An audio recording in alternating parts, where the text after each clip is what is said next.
All right, here are two major tweaks that you can make without very much effort to get a whole lot more value out of Vecna Eve of Ruin.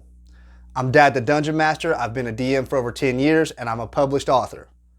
I've run about half of this campaign and I've noticed some things and realized that you can change a couple of major things without putting in very much effort that will really add value to this adventure.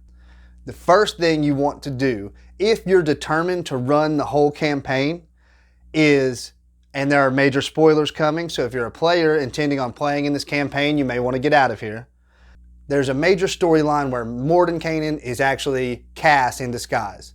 I made a tweak that took very little effort from me, but has made a drastic difference in our game and our storyline, and has made the game a lot more fun for one of the players now, and it's going to make it a lot more fun for everybody near the end. What I did is I pulled one of my players aside and said, hey man, do you want to be Cass in disguise? So he's having all this fun knowing that he's actually Cass in disguise.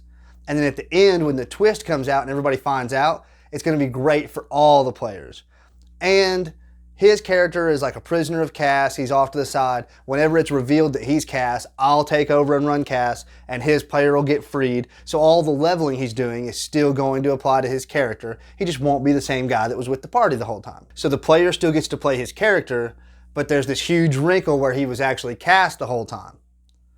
And that alone has already made the storyline of this game way more fun and exciting and appealing and make more sense.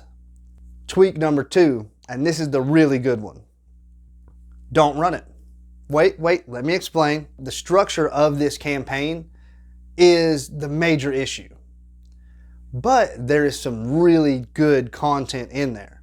And other than the first chapter and a half and a couple chapters at the end, the 7 chapters where you're going to get the pieces of the Rod of 7 Parts, all those chapters are separate settings, separate NPCs, separate little adventures. So what I recommend is you pull those adventures out of the book and run them as one-shots. The Drow encampment that you go into in chapter 2 is super fun, a lot of fun, different style combats, some sweet little NPC interactions, and the joy as a DM seeing your player's face when you reveal that the monster boss of this one shot is a spider dragon. Chapter 4, you go to see the aftermath of the Day of Mourning. You run into some really fun and interesting Warforged characters, and you have this awesome adventure where you're searching for this thing and you end up having to scale the insides of a giant colossus. It is really fun and really neat. But if you don't like the structure of this book, you're never going to get to enjoy that. So don't let the poor structure of this book stop you from enjoying that awesome content.